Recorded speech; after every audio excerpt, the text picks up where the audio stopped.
Welcome back, everybody. So my next movie review for you is Zombieland Double Tap. Now I'm doing this just before I go to work. I wanted to do this last night, but I never got the chance to, so I'm now doing it just before, and I mean just before I go to work. So Zombieland Double Tap once again sees the return of the original cast plus a few others. So in other words, we've got the return of Woody Harrelson, Jesse Eisenberg, Emma Stone, and Miguel Breslin. I think we've even got some more character appearances in here in the form of like Luke Wilson plus many others. In this next installment of Zombieland, we get to see them many years on after the events of the first one.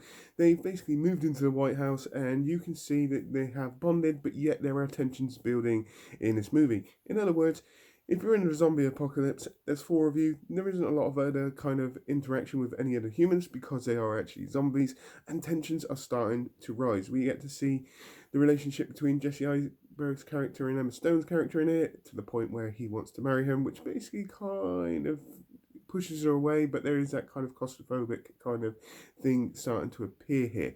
It later on develops that it becomes a venture to find the sister, Emma's sister. I still cannot remember the character name, so I can remember Columbus.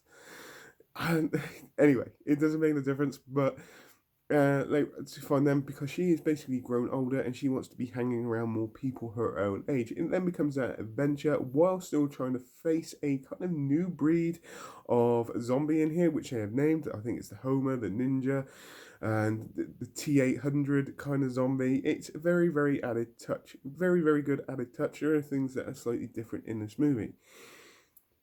Now, here's the thing.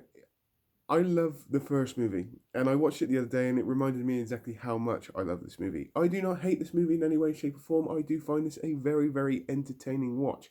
But like it is with most sequels to very good first movies, it loses its kind of rawness and freshness. So you kind of know what's coming. So the comedic moments here are not much different from the first movie. I'm not saying they're not funny. I'm just saying that they're coming, and you know when they're about to be delivered because we've already had it before. So it loses its rawness, it loses its freshness because it's a sequel. It doesn't make this a bad movie in any way, shape, or form. It is still very entertaining. I like what they were doing here. They added in new characters. They added a good storyline here. It becomes like kind of this adventure. We're trying to fight the zombies with a big battle towards the end. I like it. The comedic moments in here are quite funny.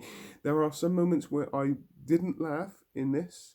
I have to be honest with you, but it's not enough for me to go. This movie is comedic points. The comedic moments in here are off point because they're not. They're still well delivered. It's just that you kind of know that they're coming, and you know the kind of style they're going to deliver them as well because we already had it in the first one. It is still entertaining and it is still funny. Performances in here are actually, again, not much different from the first movie. The one character I love out of the whole of the Zombie Land universe is Woody Harrelson's character. He's just absolutely brilliant. He was brilliant in the first one. He's brilliant in the second one as well. His comedic moments. There's a bit here where he loses his shit. It's absolutely fantastic. It really is. I generally love his very unpredictable, kind of angry, kind of hardcore character in this, and he does this so well. It's exactly the same with Jesse Eisenberg. He isn't much different from the first one as such. He is a little bit more. He's got a bit more of an edge on him, as in like there's a little side of him that's like I just don't give a fuck kind of thing, but yet he's still got that same kind of caring and kind of pussyfooting kind of attitude that he had in the first one. I generally like it. Emma Stone's character in here is different from the first one, slightly different. She's not. She is still like she's just a bit numbed down compared to the first movie. I have to be honest with you. I'm not saying that's a bad thing. It's something different and it does work. And it's exactly the same with Abigail Breslin's character in this one as well. Is that yes, okay, she's grown older. She's more. Sorry, I've got a cold. So I do apologise. Yes, she is more grown up, but her character is kind of the same as what we had, but just a little bit more grown up. And obviously, as she's growing older, she wants to hang around more people her age. Her looks like a father figure, which would be Woody Harrelson's character, is becoming overpowering, and she just basically wants to flee the nest. It's just a power of natural life, but unfortunately, where they're in a world of a zombie apocalypse, it's not quite as easy just to go or disappear, or run away, as so to speak. I generally like it. Once again, action sequences in this I actually really, really enjoyed. They were entertaining. Not as good as the first one, I admit. I'd like to see a bit more of Woody Harrelson doing what he did best in the first one. You do get to see that, but not quite as big in this one. But that being said, the action sequences are actually quite good. There are a few gory moments in this as well. Not over gory. It's comedy, action, horror. And I generally really, really enjoyed it. I don't enjoy it as the first one, as much as I do as the first one, but it's still an entertaining watch. I watched it yesterday. I'm still entertained by thinking about it now.